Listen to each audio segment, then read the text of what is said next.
नमो नमः। स्वागत है आप सभी का अपने संस्कृत के व्याकरण के YouTube चैनल पे। और आज की क्लास में हम पढ़ने वाले हैं स्त्रीलिंग श्री शब्द। ठीक है, स्त्रीलिंग श्री शब्द यहाँ पर हम पढ़ने वाले हैं। दीर्घ इकारांत शब्द होता है, नी प्रत्यांत होता है, इसलिए दीर्घ इकारांत शब्द माना गया है। और दीर्घ इकारांत शब्द होने के कारण यहाँ पर क्या क्या जो है अंतर यहाँ पर रहने वाला है। ठीक है, हमने स्त्री शब्द पढ़ा था और उसके बाद में आज हम यहाँ पर पढ़ रहे हैं श्री शब्द। ठीक है, स्त्री और श्री इस तरह से ये भी दीर्घ इकारांत था और ये भी दीर्घ इकारांत ही रहेगा। ठीक है, इस स्त्री शब्द में भी जो है स्त्री यह एक सूत्र आया था, उससे ई के स्थान पर इयंग आदेश यहाँ पर हुआ था। ठीक है, इयंग आदेश, इयंग आदेश होने की वजह से ये कहां कहां हुआ था? अज आदि प्रत्ययों में। अज आदि प्रत्यय जहां जहां होते हैं वहां वहां पर इयंग आदेश हुआ था और उसी कारण से यहाँ पर कई जगह स्त्रीय रूप यहाँ पर देखने को हमें मिला था इयंग आदेश होने के कारण। सेम कंडीशन वही श्री शब्द की रहेगी, लेकिन यहाँ पर जो इयंग आदेश होगा वो स्त्रीया सूत्र से नहीं होगा, अन्य किसी सूत्रों से यहाँ पर होगा, उसको हम अभी पढ़ेंगे। तो इसमें भी वही होगा, ई को इयंग आदेश होता है और वही अच आदि प्रत्ययों में होता है। जहां जहां पर इयंग आदेश हो जाएगा वहां वहां पर इसमें कुछ इस तरह से रूप बनेगा, श्रीय। ठीक है, अन्य सभी जगह दीर्घ श्री रहेगा और बाकी सभी जगह ऐसे सुप्रत्यय जो अच होते हैं वहां पर श्रीय रूप बनेगा। ठीक है, देखो यहाँ पे जैसे हम प्रथमा के एक वचन की बात करते हैं तो यहाँ पे श्री शब्द है। श्री में यहाँ पे श प्रत्यय होने के कारण और उसका लोप होने के कारण केवल यहाँ पे श्री का श्री ही बना। अब यहाँ पे आजादी नहीं था तो यहाँ पे इसको इयंग आदेश नहीं हुआ, जबकि हम यहाँ पे देखते हैं यहाँ पर, यहाँ पे और यहाँ पे और यहाँ पर दोनों जगह, और चतुर्थी एक वचन, पंचमी एक वचन, षष्ठी एक वचन, सप्तमी एक वचन, इनके संबोधन इनके द्विवचन के अंदर। तो यहाँ पर अज आदि प्रत्यय होने के कारण हम देखेंगे कि यहाँ पर श्रीय आदेश हुआ है। ठीक है, सभी जगह के देखेंगे यहाँ पे श्रीय आदेश यहाँ पर हुआ है। ठीक है, वही स्त्री शब्दों वाला यहाँ पर सेम रूल। अगर आपको दोनों में से कोई सा भी शब्द आता है तो हम दूसरे वाले शब्द यहाँ पर समान ही बनने वाले हैं। यहाँ पर अगर हम बात करते हैं चतुर्थी और पंचमी, षष्ठी और सप्तमी की, और एक यहाँ पर अगर हम षष्ठी के बहुवचन की बात करते हैं तो यहाँ पर इसके डबल डबल रूप यहाँ पर अपने को देखने को मिल सकते हैं। दो दो रूप हमें बनाने पड़ेंगे। ठीक है, श्री शब्द एक बार हम पढ़ लेते हैं। श्री, श्रियौ, श्रियः प्रथमा, श्रियम, श्रियौ, श्रियः द्वितीया, श्रिया, श्रीभ्याम, श्रीभिः तृतीया, श्रियै, श्रिये, श्रीभ्याम, श्रीभ्यः चतुर्थी, श्रियाः, श्रियः, श्रीभ्याम, श्रीभ्यः पंचमी, श्रियाः, श्रियः, श्रियोः, श्रीणाम, श्रियाम षष्ठी, श्रियाम, श्री, श्रियोः, श्रीषु सप्तमी, हे श्री, हे श्रियो, हे श्रियः संबोधन।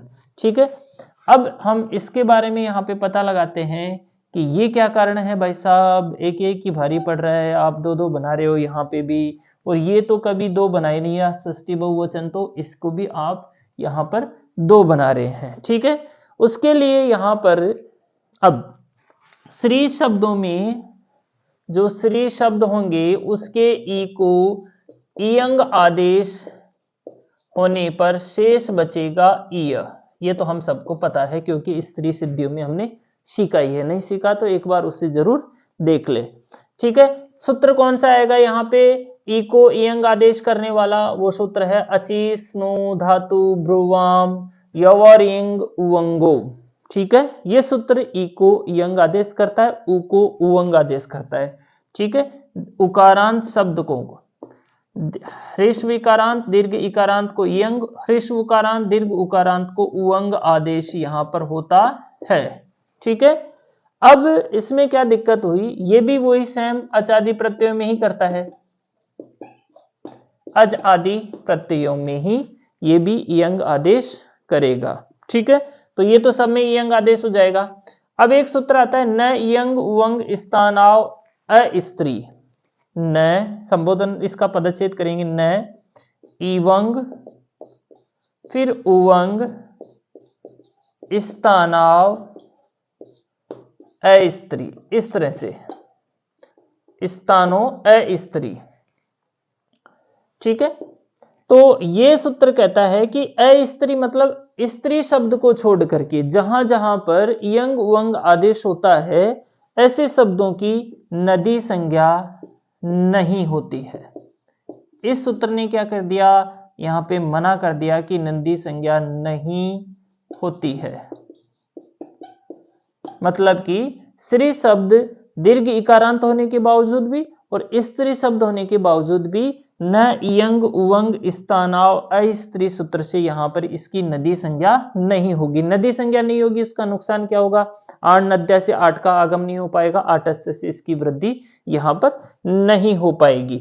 ठीक है, लेकिन एक सूत्र आता है, हमने पढ़ा था नीति ह्रस्वश्च।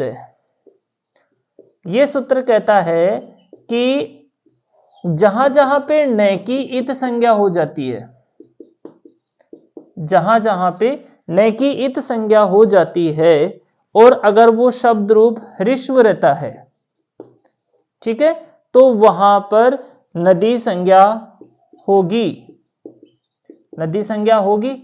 और वो कौन से होगी, विकल्प से। ये सूत्र नदी संज्ञा किससे करता है, विकल्प से नदी संज्ञा यहां पर करता है। ठीक है, तो न की इत संज्ञा कहां कहां होती है, न की इत संज्ञा होती है भाई साहब चतुर्थी एक वचन में, पंचमी के एक वचन में, षष्ठी के एक वचन में और सप्तमी के एक वचन में, 4 जगह नदी संज्ञा होती है। ठीक है, न की इत संज्ञा होती है। तो ये सूत्र विकल्प से काम करेगा, इन चारों शब्दों की विकल्प से काम नदी संज्ञा करेगा। जब नदी संज्ञा हो जाएगी तो यहाँ पे आठ का आगम हो जाएगा, वृद्धि हो जाएगी और श्रिय बनेगा, श्रिया बनेगा, यहाँ पे भी श्रिया बनेगा, यहाँ पे श्रियाम, नेराम, नद्याम, निब्बे वासूत्र से आम आदेश होकर के श्रियाम यहाँ पर बन जाएगा। नहीं होगी तो वही श्री आदेश होकर के ये इसमें मिलते जाएंगे, ये शब्द रूप आसानी से बनते जाएंगे। ठीक है, ये तो क्लियर हो गया। अब चलते हैं यहाँ पे षष्ठी के बहुवचन की। ये क्या चक्कर है, आपने श्रीनाम भी बना दिया, श्रीयाम भी बना दिया।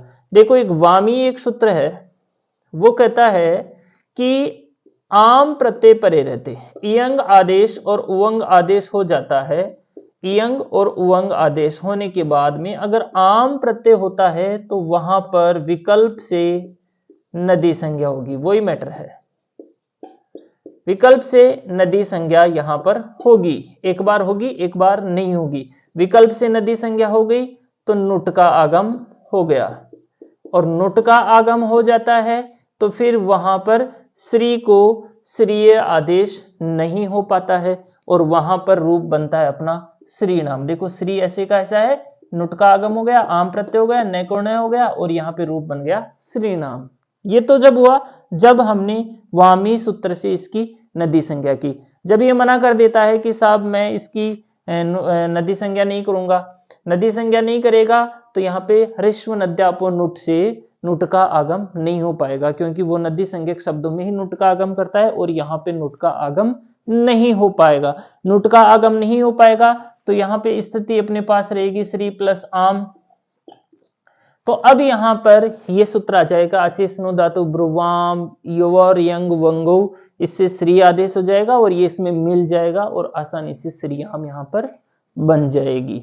ठीक है, ऐसे ही यहाँ पे अगर संबोधन की बात करते हैं तो हमने सभी जगह संबोधन में ह्रस्व किया था, संबोधन के एक वचन को और से का लोप किया था, लेकिन यहाँ पे हम ऐसा नहीं कर पाते हैं। क्यों नहीं कर पाते हैं यहाँ पे, क्योंकि जो ह्रस्व करने वाला जो सूत्र था अंबार्थ नद्योर ह्रस्व था और वो कहता है कि ऐसे नदी संज्ञक शब्दों को ही मैं ह्रस्व करता हूं, जबकि ये भाई साहब यहाँ पे मना कर देते हैं कि इयंग उवंग की तो नदी संज्ञा होती ही नहीं है। हालांकि नीति ह्रस्व से कहता है कि न की जहां पे इत संज्ञा हो जाती है वहां पे नदी संज्ञा हो जाएगी, तो ये तो यहीं पर होगी 4, यहाँ पे तो न की इत संज्ञा नहीं होती, तो ये भी नहीं कर पाता, वामी भी नहीं कर पाता, ये सिर्फ षष्ठी के बहुवचन में कर पाता है। तो इसको यहाँ पे कोई बचाने वाला नहीं होता है और इसकी नदी संज्ञा भाई साहब नहीं हो पाती है, नहीं हो पाती है। तो यहाँ पे अंबार्थ नद्योर ह्रस्व डोंट अलाउड, आ नहीं पाएगा। तो ऐसे श्री से ऋतु विसर्ग होकर के श्री ही बन जाएगी। तो ये छोटी छोटी चीजें हमें अच्छे से यहाँ पे ध्यान रखनी है। आजादी प्रत्ययों में हमें श्रीय बनाना है, और जो जैसे भ्याम है, बिस है, ऐसे जो प्रत्यय हैं आजादी प्रत्ययों के अलावा वहां पर हमें श्री बनाना है। ठीक है, तो अब आगे के आने वाले क्लासों में हम इनके सिद्धि निर्माण करेंगे, श्री की, श्रीयों की, श्रीय की किस तरह से ये बनती है। उसके लिए ये सूत्र हमें बहुत इंपॉर्टेंट यहाँ पे रहने वाले हैं। ये वामी षष्ठी के बहुवचन में आएगा, ये चतुर्थी एक वचन से शुरू होकर के सप्तमी के एक वचन तक चलेगा। न इयंग वंगो, ये तो हर जगह नदी संज्ञा का इसका निषेध करेगा, और ये भी हमें काफी जगह यहाँ पर काम में लेने को मिलेंगे। तो ये थे अपने श्री शब्द। थैंक्स, धन्यवाद। लाइक, शेयर, कमेंट, सब्सक्राइब जरूर बढ़ाएं, प्लीज प्लीज प्लीज। थैंक